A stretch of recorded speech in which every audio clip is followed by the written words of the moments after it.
देखो, आज के टाइम पे लोग दिखावा ज़्यादा कर रहे हैं। दिखावे के लिए लोग कुछ भी कर रहे हैं। बड़ी बड़ी बातें दूसरों को दिखाते हैं, अच्छे अच्छे कपड़े पहन कर आते हैं। खासकर स्कूल स्टूडेंट्स। आजकल स्कूल के स्टूडेंट्स इतने मैच्योर हो चुके हैं ना, इतने समझदार हो चुके हैं कि कुछ पूछो ही मत। जैसे कि दुनिया उनके सामने कुछ नहीं। जैसे इस चीज़ का आज ट्रेंड चल रहा हो, आज ट्रेंड चल रहा हो, यही लाइफ हो। सब अधिकतर स्टूडेंट्स पढ़े हैं एक ही चक्कर में, जिए बी एफ। उस चीज़ के चक्कर में हर चीज़ की फोकस की ऐसी की तैसी हुई पड़ी हुई। फोकस था कभी बुक्स में, फोकस था कभी अपने सपनों पर, फोकस था कभी अपने गोल्स पर, अपने ख्वाबों पर, अपने खराब हालातों पर आज सारा फोकस डिस्ट्रैक्ट होकर कहीं और ही बढ़ चुका है। दूसरा आता है जो इंसान के सपने, उसके काम, उसके हालातों को बदलने में उसे दूर कर रहा है। अपने रियल लाइफ से इंसान कहीं और ही पहुंच चुका है। वो है इंटरनेट। बच्चों को बिगाड़ रहा है। इंटरनेट बच्चों को कभी नहीं बिगाड़ता, बच्चे अधिकतर खुद उससे बिगड़ते हैं। क्योंकि वो कहा है ना कि कोई भी चीज़ अगर सही है तो गलत भी है, भाई बस आपको यूज़ करना आना चाहिए। यहाँ तो लोग इंटरनेट पर कुछ देखते हैं पर कुछ दिखाते हैं, और यहाँ पर सबको फेम भी चाहिए, उठकर लग जाते हैं बिना किसी भी स्किल के, बिना किसी नॉलेज के। इसमें एडिक्ट हो जाते हैं। फिर तो जब एडिक्ट हो गए हैं तो दिखाना छोड़ देते हैं, बेबस देखना शुरू करते हैं। क्योंकि एडिक्शन तो दोस्त कभी अच्छे कामों की लगती नहीं है, एडिक्शन लगती है हमेशा बुरे कामों की। और इस एडिक्शन के पीछे सबसे बड़ा हाथ है हमारा करियर बनाने का बहाना। हम बहाना बनाकर वहां जाते हैं उस प्लेटफॉर्म पर कि करियर बनाना है वहां पर हमें, पर उस झूठ के चक्कर में तो बड़ा फोकस कहीं और ही जगह डिस्ट्रैक्ट हो जाता है। पर उस झूठ की वजह से फोकस कहीं और ही जगह डिस्ट्रैक्ट हो जाता है, पढ़ाई से, काम से, हर जगह से।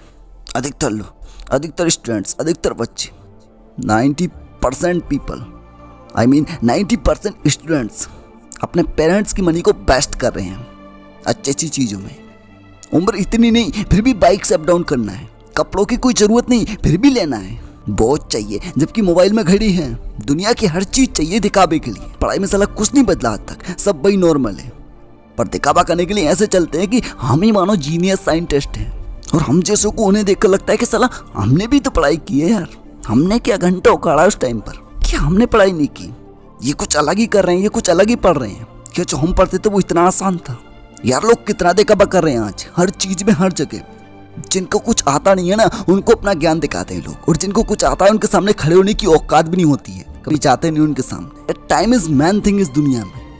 आपका यही टाइम है जिसको आपको मल्टीपल चीज़ें सीखने की कोशिश करना चाहिए, और इसी में आप मल्टीपल चीज़ें करोगे, सीखोगे, वरना मल्टीपल इज नथिंग एनीवेयर। जब आप आज फालतू की चीज़ों में फोकस्ड रह जाओगे तो कल जब सब कुछ ट्राई कर चुके होगे ना, पर सक्सेस कहीं भी नहीं मिल रही होगी, क्योंकि किसी एक चीज़ में आपने अपना कमांड बनाई नहीं होती है। इसीलिए खासकर स्कूल स्टूडेंट्स आज जो चीज़ें करते हैं ना, अच्छी बात है, पर फोकस हर जगह होना चाहिए, खासकर नॉलेज लेने पर, क्योंकि नॉलेज एक आपका करियर बना देगा।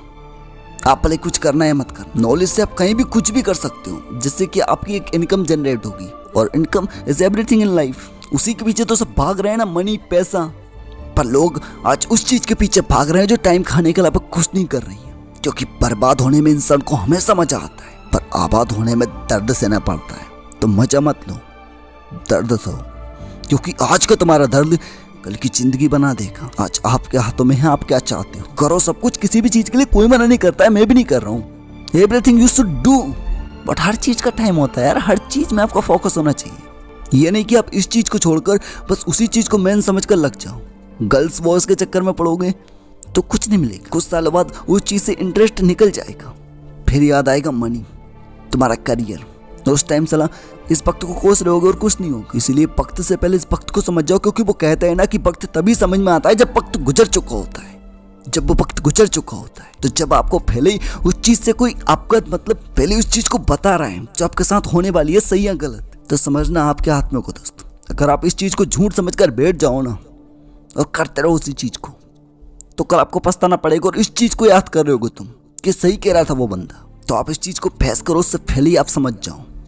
और जानता हूँ पता हर एक इंसान को है हर चीज़ का, पर यही तो दुनिया का सबसे बड़ा बेकार चीज़ चल रही है आज के टाइम में। पता सब कुछ है, नॉलेज हर चीज़ का है, पर कर कुछ नहीं पा रहे हैं। जो आदत लगी उसे छोड़ नहीं पा रहे हैं, जिस चीज़ में फंसे हैं उसे बदल नहीं पा रहे हैं, बस चले जा रहे हैं। जो डोपामिन रिलीज होता है अच्छे काम के लिए, उसका मजा ले जा रहे हैं। जबकि इतनी सी बात है कि जो चीज़ अच्छी ज़्यादा लगती है हमें, वो हमेशा गंदी होती है हमारे लिए।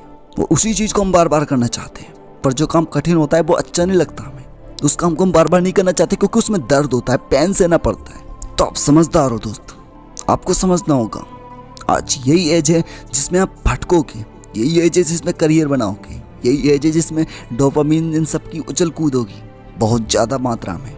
ये सब हर चीज़ का है, सीखने का, सिखाने का, कैरियर का, इनकम का। और कुछ लोग टेंशन भी लेते हैं उनके लिए भी, और सारी टेंशन्स का। बाकी जो कुछ परसेंट लोग सही है, मेहनत कर रहे हैं सही चीज़ के लिए, अपने सपनों के लिए, अपने हालातों को बदलने के लिए, वो बहाने नहीं बनाते बल्कि लगे रहते हैं कुछ बदलने को, चलते रहते हैं अपनी ज़िंदगी सुधारने को। उन्हें कुछ कर दिखाना होता है। तो best of luck guys, keep continue hard work. बस इतना ही कहूँगा कि आप ज़िंदगी में वो कर दिखाओगे एक दिन जो हर कोई नहीं कर पाता। क्योंकि जो भीड़ में चलता है वो भले कुछ करे या ना करे, लेकिन जो दुनिया से अलग चलता है ना, जो दुनिया कर रही होती है कि हाँ सब कुछ जीएब के लफड़े में जाना है, पर एक बंदा होगा जो इन सबसे दूर होगा, भले होगा इस चीज़ में लेकिन अपने सपनों के लिए भी मेहनत कर रहा होगा, अपने उस गोल पर भी फोकस होगा, जिससे कि कल आपकी लाइफ चलेगी, कल वही मेन पॉइंट होगा लाइफ का, तो उस पर कल उसकी कमांड होगी बिल्कुल अच्छी तरीके से। लेकिन जो भीड़ का हिस्सा होगा ना, जो सब कर रहे होंगे वो कर रहा होगा दूसरा बंदा, वो शायद आज से कुछ साल बाद, 1 से 2 साल बाद काश के अलावा कुछ ना कहे शायद। चलो थैंक यू सो मच, सब समझदार हो दोस्त, समझना पड़ेगा।